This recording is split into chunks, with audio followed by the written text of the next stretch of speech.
Welcome to my channel Bharati's kitchen. আজকে আমি জুই ফুল আর bell ফুল দিয়ে একটা রেসিপি বানাবো।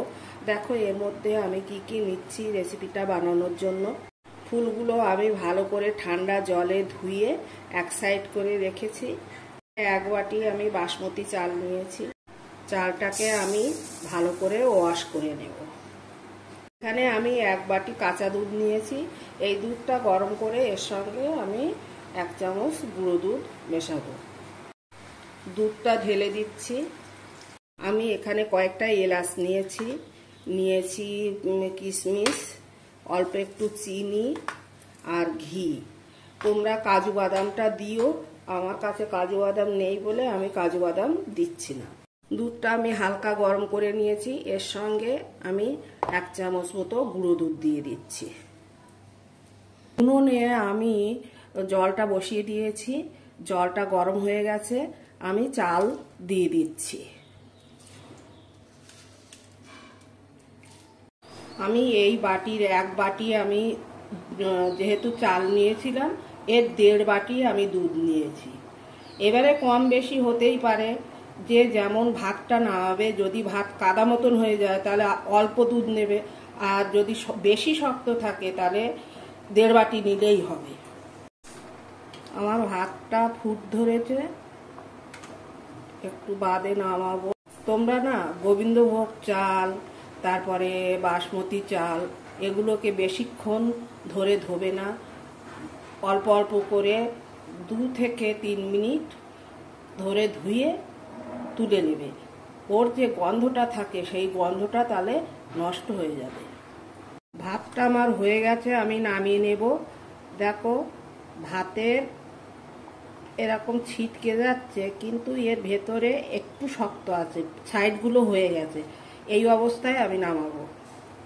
হয়ে গেছে। আমি নামানোর পরে এটাকে না ঠান্ডা করে নেব। ঠান্ডা করে না দিলে ভাতগুলো জড়িয়ে যাবে। এটা আমি বসিয়ে দিয়েছি, গরম হয়ে গেছে। আমি এর মধ্যে 2-3 চামচ মতন ঘি দিয়ে দিচ্ছি। আমি এলাচটা দিয়ে দিচ্ছি, কিশমিশটা দিয়ে দিচ্ছি। এবার এটা ফুলে ফুলে উঠছে। কিশমিশটা ফুলে উঠলে আমি দুধটা দেব। দুধটা দিয়ে দিচ্ছি। স্বাদ অনুযায়ী চিনি দিচ্ছি। তোমরা তোমাদের প্রয়োজন মতো দিয়ে নিও। আমি এখানে 1/2 চামচ মতো চিনি দেব। একটু লবণ দিয়ে দিচ্ছি। ভাতটা আমার ঠান্ডা হয়ে গেছে, আমি ভাতটা দিয়ে দিচ্ছি।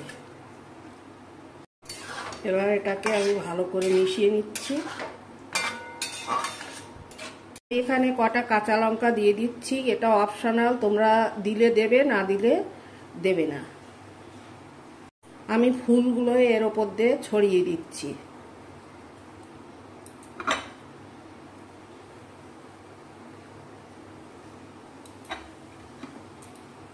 আঁচ একেবারে লোতে রেখে আমি ঢাকা দিয়ে এটাকে রান্না করব। রান্নাটা আমার হয়ে গেছে, আমি আঁচটা বন্ধ করে দিয়েছি। এবার ফুলগুলো ওখান থেকে বেছে বেছে আমি ফেলে দেব।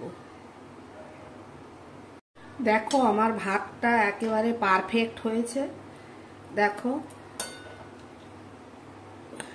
এটা মাংসের সাথে খুব ভালো লাগে। তোমরা বাড়িতে বানিয়ে না আমাকে একটু কমেন্ট করবে।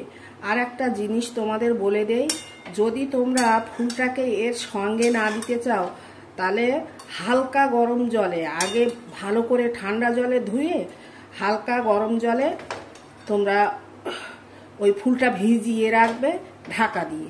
তারপরে যখন ওই দুধের পরিমাণ আর জলের পরিমাণ সমান করে নেবা, মানে যেটুকু জল লাগবে সেইটুকু জলেই ফুলটা ভেজাবা।